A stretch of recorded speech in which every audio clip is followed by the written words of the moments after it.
మనం చేసిన పని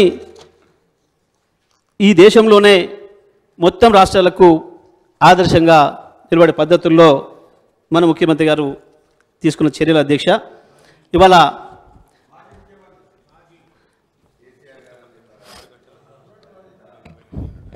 అధ్యక్ష ఇక ప్రతి వారి శ్వేతపత్రంలో కూడా చాలా విషయాలు ఉన్నట్టుగా పొందుపరచాల్సిన పరిస్థితి వచ్చింది. వాళ్ళకు ఆ రోజు స్పష్టంగా చెప్పిండ్రు, అగ్రికల్చర్కు యావరేజ్ సప్లై 6 గంటలు ఇస్తున్నాం అనే విషయాన్ని వాళ్ళు స్పష్టంగా చెప్పిండ్రు.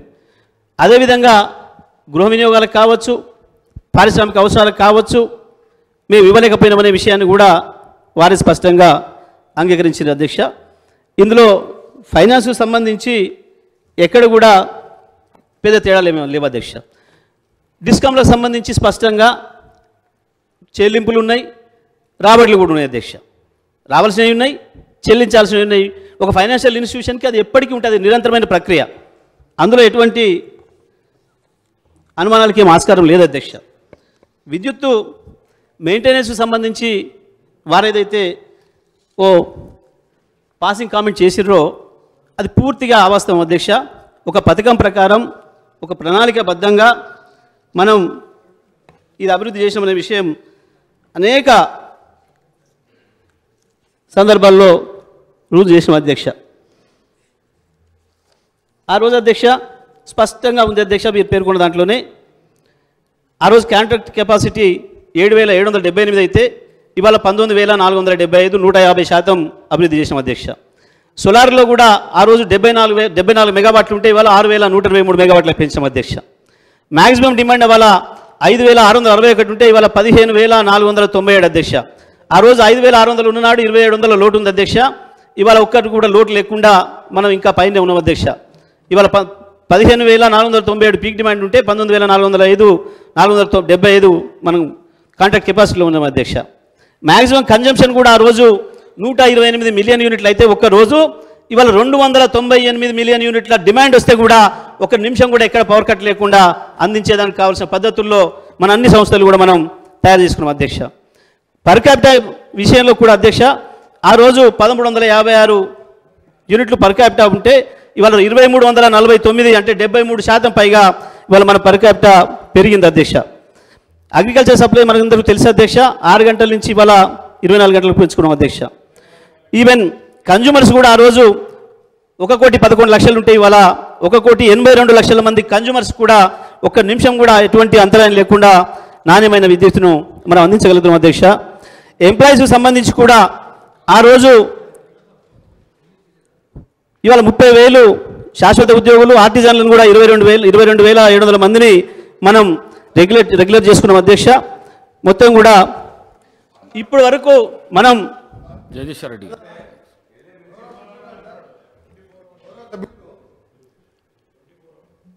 పదే సభని తప్పుదోవ పట్టించడం కాదు, తెలంగాణ ప్రజలను కూడా తప్పుదోవ పట్టిస్తున్నాం.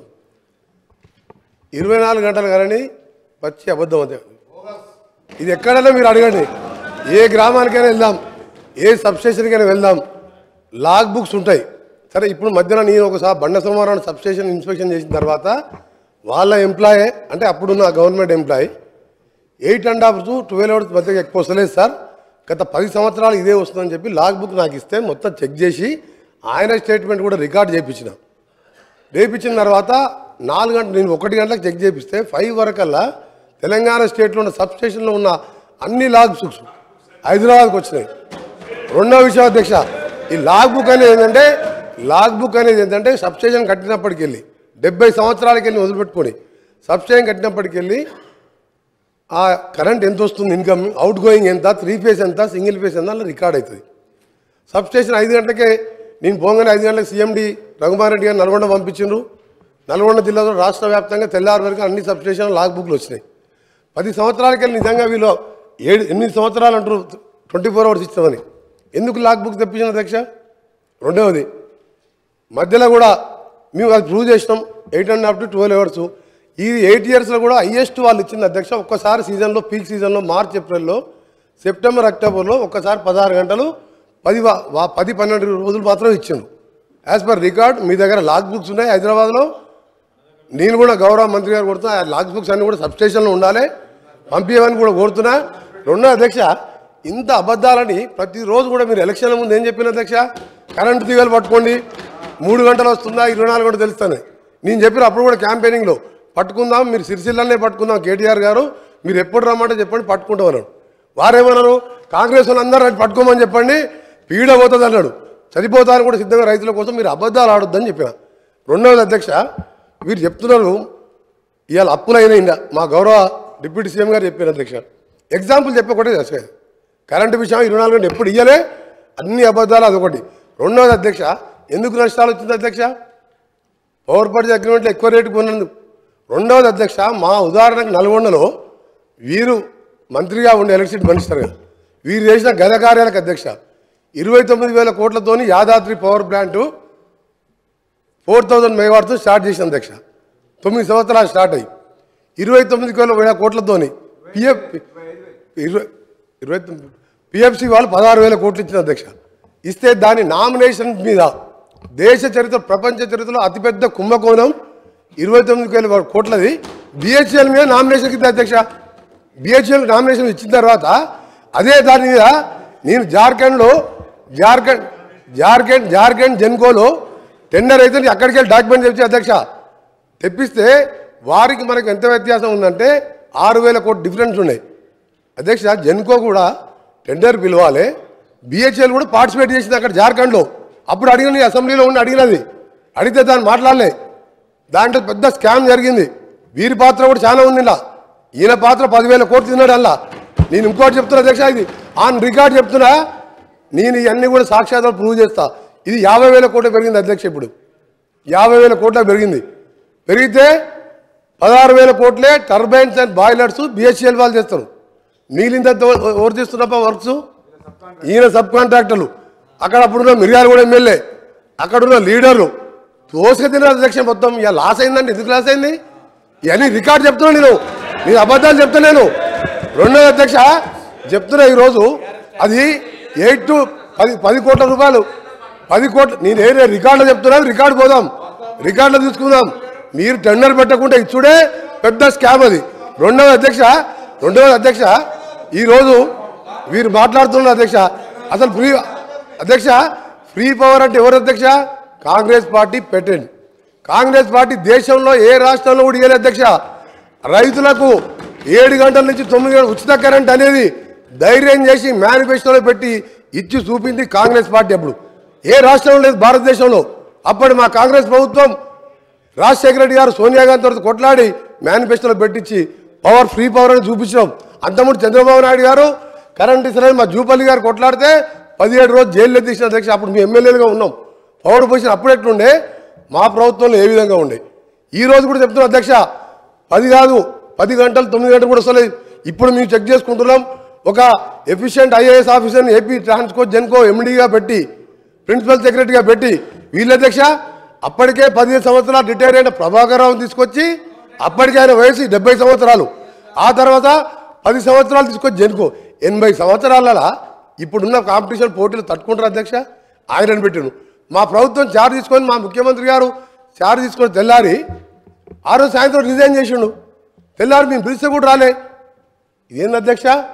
ఒక ఆఫీసరు ఇంత పెద్ద సంస్థ నడిపినోడు మొత్తం దివాలు తీపిచ్చిండు, వీళ్ళకి దోషపెట్టి దోసుక తిని ఇవాళ మాతో మాట్లాడుతున్నాం. మీరు ఇవాళ మొత్తం సర్వనాశనం. ఏ డిపార్ట్మెంట్ అధ్యక్ష? నిన్న సివిల్ సప్లై మినిస్టర్ గారు చెప్పిను అది 60,000 కోట్లు. ఇది ఇవాళ చూస్తే ఓడి తినేది అధ్యక్ష. ఇది లాస్ కాదు, మ్యాన్ మేడ్ మిస్టేక్స్ అధ్యక్ష. Man made mistakes. ఇది ఎవరితో కావాలని జరిగిన నష్టం కాదు అధ్యక్ష. చెప్తా ఎటర్ పోతాం, అన్ని పోతాం. మీరు తింటేదంతా కక్కిపిస్తాం. మీరు అనుకుంటారు ఇవాళ మీరు వదిలిపెడతాం అనుకుంటారు అధ్యక్ష. ఇవాళ గౌరవ ముఖ్యమంత్రి గారు చార్జ్ తీసుకోగానే ఫస్ట్ మీటింగ్లోనే రివ్యూ చేసుకొని అరే ఆగవే సార్ వీళ్ళు కరప్షన్ అంటే భయపడుతుంది సార్. ప్రతి కరప్షన్ అంటే భయపడుతుండ్రు ప్రతి విషయంలో సార్. ఒకరి విషయం సార్ చాలా ఇంపార్టెంట్ సబ్జెక్ట్ సార్. వీళ్ళు ఏంటంటే దొంగలు అది కాదు సార్, దొంగలు అనగానే భుజాలు తడుకుంటు సార్ వీళ్ళు సార్. ఇంపార్టెంట్ సార్ ఇది తెలంగాణ రాష్ట్ర రైతులకు సంబంధించింది. రాష్ట్ర రైతులని గౌరవ సభ్యుడు ఈరోజు సభ్యులని సభని తప్పుదో పట్టిస్తున్నారు కాబట్టి చెప్తున్నా. మీరు ఒకటే చెప్తున్నా సార్, ఈ రోజు ఒకటి చెప్తున్నా, నువ్వు 10-12 గంటలు ఎక్కువ ఇవ్వలేదు. మేము త్వరలో నేను ఒకటే చెప్పిన సార్, మీరు ఇవాళ ఒకటే మీరు మాట్లాడకండి. నేను స్పీకర్ గారితో మాట్లాడుతున్నా సార్. ఒకటి సార్ కన్క్లూడ్ చేస్తున్నా సార్. నేను ఒకటే చెప్తున్నా సార్, మీరు 24 గంటలు మభ్యపెట్టింది సార్. 9 గంటలు ఎక్కువ లేదు. మేము ఒకటే చెప్తున్నాం సార్. ఈ రోజు మీరు చెప్పిన మాటలన్నీ కూడా పూర్తిగా రికార్డులకు వెళ్తున్నాం సార్. ఆయన ఎప్పుడు అంటే 24 గంటలు ఉన్నాడు. లాగ్ బుక్లు పంపించాలి సార్. లాగ్ బుక్స్ లో ఉన్నాయి కదా, భయపడి లాగ్ బుక్ ఎందుకు తెప్పించిండు? దీని మీద వాళ్ళు మాట్లాడమని చెప్పండి సార్. ఇవాళ జగదీష్ రెడ్డి గారు గౌరవ సభ్యులు వాళ్ళ అప్పుడు ఎమ్మెల్యేలు తిన్నదంతా కూడా తప్పకుండా ఎంక్వైరీ చేపిస్తాం. ఎంక్వైరీ చేయాలంటే మా ముఖ్యమంత్రి గారు కోరుతాం.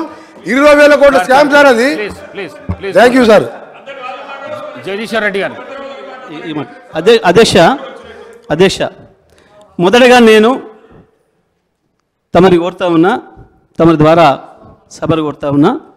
ఇప్పుడు వారు మాట్లాడిన మాట, ప్రతి మాట విషయంలో ఎట్టి పరిస్థితుల్లో కూడా సిట్టింగ్ జడ్జితో విచారణ చేయిస్తారా, కమిషన్ వేసి విచారణ చేయిస్తారా, వెంటనే విచారణకు ఆదేశించాలని చెప్పి నేను సభను కోరుతా ఉన్నా అధ్యక్ష.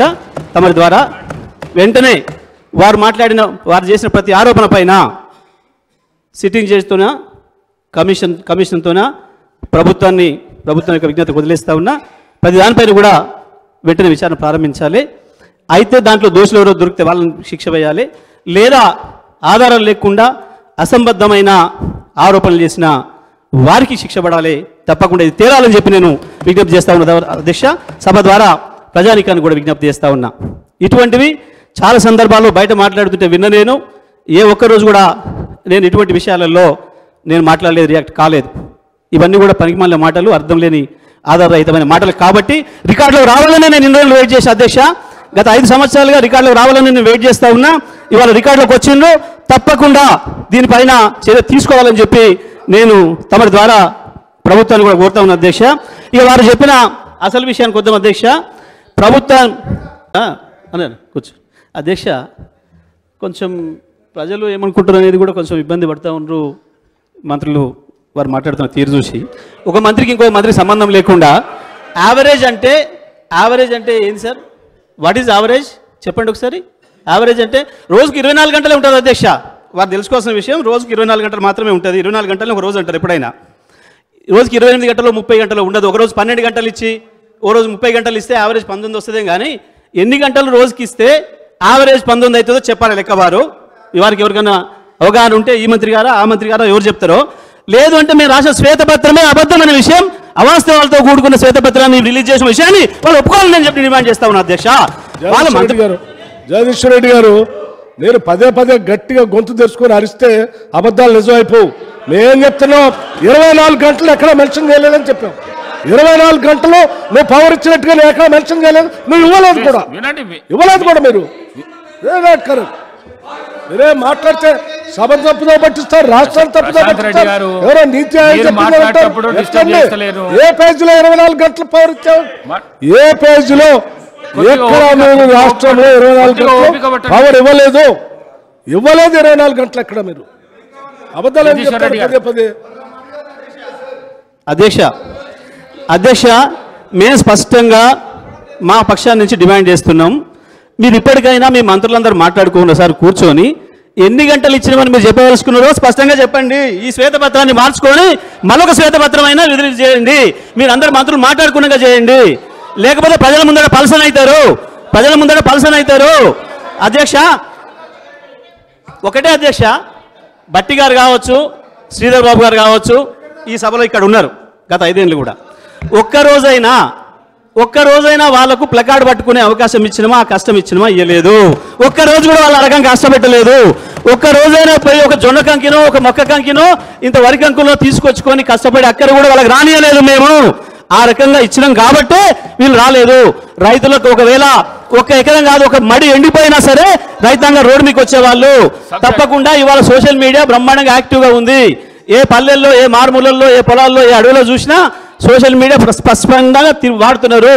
ఆ రైతులే పెట్టుండే వాళ్ళు. ఒక మాట రైతుల దగ్గర నేను ఛాలెంజ్ చేసిన మీట వాస్తవం. కేటీఆర్ గారు కాదు, నేను కూడా ఛాలెంజ్ చేసిన, మొదలు నేను చేసిన. ఎవరైనా ఈ రాష్ట్రంలో విద్యుత్ అందుబాటులో లేదు ఈ సమయంలో చెప్పదలుచుకుంటే వెళ్ళి ఒకసారి వైర్ పట్టుకొని ఒక వీడియో తీసి పంపండి. ఏ చర్యలకైనా మేము సిద్ధంగా ఉన్నామన్నమాట నేను ఆ రోజు ప్రకటించిన. పక్క రాష్ట్ర ముఖ్యమంత్రి ఉప ముఖ్యమంత్రి వచ్చి మాట్లాడితే కూడా ఈ విషయాన్ని మేము ప్రస్తావించాం అధ్యక్ష. ఆ రోజు నేను అదే విషయం కూడా చెప్పిన, పక్క రాష్ట్రంలో మీ రాష్ట్రం కూడా నేను వస్తా, 19 గంటలు వైరు పట్టుకొని నిలబడతామా మీరు చెప్పండి, ఛాలెంజ్ చేయండి అని చెప్పి నేను ఆ రోజు అడిగిన అధ్యక్ష బయట మాట్లాడేటప్పుడు. ఇవాళ వీళ్ళు మాట్లాడితే వీళ్ళకే స్పష్టత లేక ఏదో చెప్పాలి, తప్పించుకోవాలి, దేనికి ప్రయత్నం చేస్తున్నారు అధ్యక్ష. వీళ్ళు ఒక మాట చెప్పాలంటే ఏదో అప్పులైనాయి. మేము ఒకటే మాట చెప్తున్నాం, మేము వచ్చిన రోజు ఉన్న స్థితి నుంచి మేము మెరుగుపరిచినాం. మేము వచ్చే రోజుకి రైతులకు 3-4 గంటల కంటే ఎక్కువ ఇవ్వలేదు, 6 గంటలు ఇస్తున్నది కూడా చక్కగా ఇవ్వలేదు. ఇండ్లకు 6 నుంచి 8 గంటల పవర్ కట్స్ ఉన్నాయి. ఆ పవర్ హాలిడేలు పారిశ్రామికవేత్తలకు ఉన్నాయి. ఇవాళ మేము వచ్చిన తర్వాత 1 నిమిషం కూడా పవర్ హాలిడే అనేది లేదు, విద్యుత్ కోతలు లేవు. ఇప్పటి కూడా మేము చెప్తున్నాం, భారతదేశంలో డిసెంబర్ 3వ తారీఖు వరకు 1 నిమిషం కూడా పట్టణాలలో కావచ్చు, నగరాలలో కావచ్చు, గ్రామాలలో కావచ్చు, 1 నిమిషం కూడా విద్యుత్ కొరత లేకుండా, కోత లేకుండా నాణ్యమైన విద్యుత్ నంచే ఏకైక రాష్ట్రం తెలంగాణ రాష్ట్రం మాత్రమే. పారిశ్రామికవేత్తలకు 1 నిమిషం కూడా పవర్ హాలిడే ఇచ్చే అక్కర లేకుండా విద్యుత్ సప్లై చేసిన రాష్ట్రం తెలంగాణ రాష్ట్రమే. రైతాంగానికి వాళ్ళకి అవసరమైనంత మేరకు ప్రతి నిమిషం ఎప్పుడంటే అప్పుడు రైతు వాడుకోవడానికి పొద్దుగల పెట్టుకుంటారా, మధ్యాహ్నమా, సాయంత్రమా, రాత్రా, ఏ రైతైనా సరే తనే స్వయంగా వెళ్ళి పెట్టుకోవడానికి అవకాశం ఇస్తూ విద్యుత్తును అందుబాటులోకి తీసుకొచ్చిన రాష్ట్రం కూడా తెలంగాణ రాష్ట్రమే అనే విషయాన్ని మేము మళ్ళీ చెప్తున్నాం అధ్యక్ష. లేదంటే ప్రూవ్ చేసుకుంటే ఎక్కడైనా చేయొచ్చు, మేము అన్న ప్రతి మాట కూడా కట్టుబడి ఉన్నాం, అందులో సందేహం లేదు అధ్యక్ష. ఇక అప్పుల విషయానికి వస్తే అధ్యక్ష, అప్పులు అనేవి ఇవాళ ఈ సభలో ఉన్న అందరికీ ఉన్నాయి అధ్యక్ష. నాకు కూడా ఉంది అప్పు అధ్యక్ష, నాకు కూడా ఉంది. నేను ముగిస్తున్న అధ్యక్ష, వారు నాగమని చెప్పండి, తర్వాత మాట్లాడుకోవచ్చు. వాళ్ళు చాలా ఉంది, వాళ్ళకి మాట్లాడుకోవడానికి ఎన్ని గంటలు ఇవ్వచ్చు, మాకు కూడా కూర్చొని ఒప్పుకుంది అధ్యక్ష. ఇవాళ ఈ సభలో ఉన్న మన పెద్దలందరికీ కూడా చాలామందికి అప్పులు ఉన్నాయి అధ్యక్ష. నాకున్నాయి, మా సభ్యులకు ఉన్నాయి, గౌరవ ముఖ్యమంత్రి గారికి ఉంది, గౌరవ ఉప ముఖ్యమంత్రి గారికి ఉంది, గౌరవ పొంగులేటి గారికి ఉంది, జూపల్లి గారికి ఉంది, అందరు కూడా అప్పులు ఉన్నాయి అధ్యక్ష. ఆస్తులు ఉన్నాయి, అప్పులు ఉన్నాయి. మరి అప్పులు చేసినామనంటే మనం ఏమైనా బ్యాడ్ ఫాదర్స్మా, బ్యాడ్ మేనేజర్స్మా, మన పిల్లలు జరగొట్టడానికి అప్పు తెచ్చినామన్నట్ట మనం అందరం? దేనికి తెచ్చినాం అధ్యక్ష? మీకు ఇచ్చింది అవకాశం ప్రజలు, మేము బ్రహ్మాండమైన అన్ని వసతులు చేసి మీకు పెట్టినాం, వాడు ఎదురుగా పెట్టినాం, రెడీగా పెట్టినాం. 24 గంటలు అన్ని రంగాలకు విద్యుత్ సప్లై చేయడానికి కావాల్సిన మొత్తం ట్రాన్స్మిషన్ సిస్టమ్ను డెవలప్ చేసినాం, డిస్ట్రిబ్యూషన్ సిస్టమ్ డెవలప్ చేసినాం. ఉత్పత్తి విషయంలో కూడా 24,000 మెగావాట్ల టార్గెట్ పెట్టుకొని చేసినాం. ఇప్పటికే 19,000 చేరుకుంది. ఇవాళ జెన్కో అప్పులకు సంబంధించి ఇబ్బంది లేదు, అదే కట్టుకుంటారు, అందులో సందేహం లేదు. చేసిన అప్పుతోని అభివృద్ధి చేసినాం, అవే అప్పుల్ని అదే సంస్థలు తీర్చుకోవడం కావాల్సిన ఏర్పాట్లు కూడా చేసినాం. ఇంత స్పష్టంగా ఉంది. ప్రజలు ఇవాళ మీరేదో మాకట్టు పెద్ద బాగా వ్యవసాయం చేస్తారనుకున్నారో ఏదో నమ్మిరు, మీకు అవకాశం ఇచ్చిండ్రు. పోయి కట్టుని నాగలి రెడీగా పెట్టించినాం, మేము అన్ని తయారు చేసి పెట్టినాం, భూమి పెట్టినాం, నీళ్లు పెట్టినాం, అన్ని ఇచ్చినాం, విద్యుత్ ఇచ్చినాం, అన్ని ఇచ్చినాం. ఎందుకు మరి నాగలి కట్టడం రాకనా, అరక కట్టరాకనా, కాడి పెట్టరాకనా, ఎందుకు భయపడుతున్నారో దాని నుంచి తప్పించుకోవడం కొరకు ఏదో అప్పులని మాట్లాడుతున్నారు. అప్పుల విషయంలో అందరికీ ఉన్నాయి అప్పులు, అన్ని సంస్థలకు ఉంటాయి.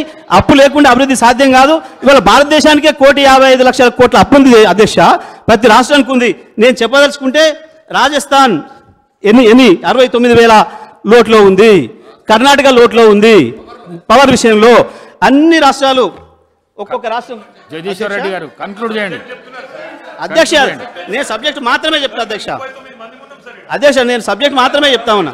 నేను ఎక్కడ కూడా డిబేట్ కాలేదు అధ్యక్ష. నేను రాజకీయాలు మాట్లాడలేదు ఇక్కడ అధ్యక్ష. తమరు దయచేసి అర్థం చేసుకోండి, నేను ఎక్కడ రాజకీయాలు విమర్శలు చేయలేదు అధ్యక్ష. నేను చేసిన విషయాన్ని మాత్రమే చెప్పిన. మధ్య సభ్యులు ఇంటరప్ట్ చేసినప్పుడు దాని మీద కూడా నేను మంచిగా స్పందించాను అధ్యక్ష. విచారణ చేయమని చెప్పిన, సిట్టింగ్ చేస్తున్నాను. ఎందుకంటే ఒక ప్రభుత్వ సంస్థ నుంచి ఇంకో ప్రభుత్వ రంగ సంస్థకి అందించింది. వాళ్ళు నిన్న పేర్కొన్న BHEL మేమే స్థాపించడం ఏదైతే చెప్పినో, మరి వీరికి ఈ మంత్రి గారికి అవగాహన లేనట్టుంది. అది మీరు పెట్టిన సంస్థే, దానికే ఇచ్చాం అధ్యక్ష. మేము ఇచ్చింది దానికే ఇచ్చాం, ఎవరికో ఇవ్వలేదు. పారదర్శకంగా పిలిచి బహిరంగంగా వారికే ఇచ్చాం, వారు ముందుకు వచ్చారు కాబట్టి అందులో సందేహం లేదు అధ్యక్ష. ఇక వారు ఇంకోటి కూడా భద్రాద్రి గురించి కూడా మాట్లాడారు అధ్యక్ష. భద్రాద్రి కూడా చెప్తారు అధ్యక్ష. భద్రాద్రి విషయంలో BHEL స్వయంగా ముందుకు వచ్చి మేము 2 సంవత్సరాల కాలంలోనే పూర్తి చేసి ఇస్తామని చెప్పినారు అధ్యక్ష. ఆ రోజున్న పరిస్థితులలో మనకు కావాల్సిన దానికంటే 2700 లోటు ఉంది.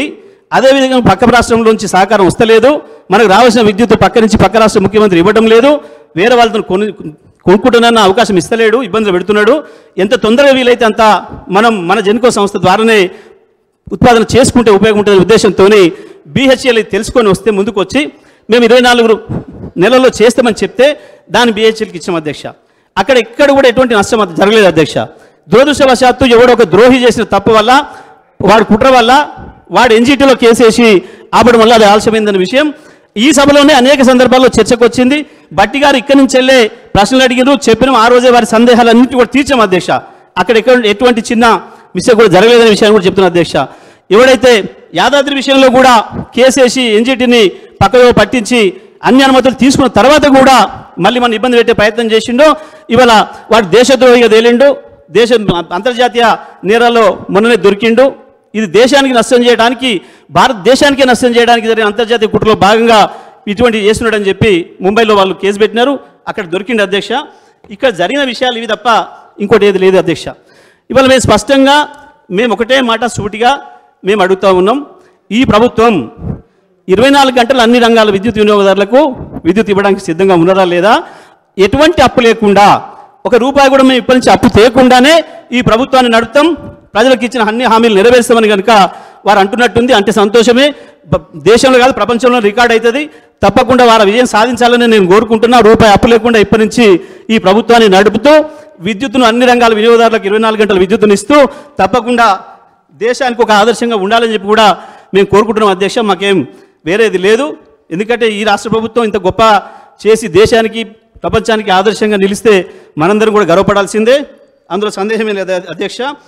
ఇక్కడనే ఇంకో విషయాన్ని కూడా ముగిస్తాను అధ్యక్ష మాట్లాడి.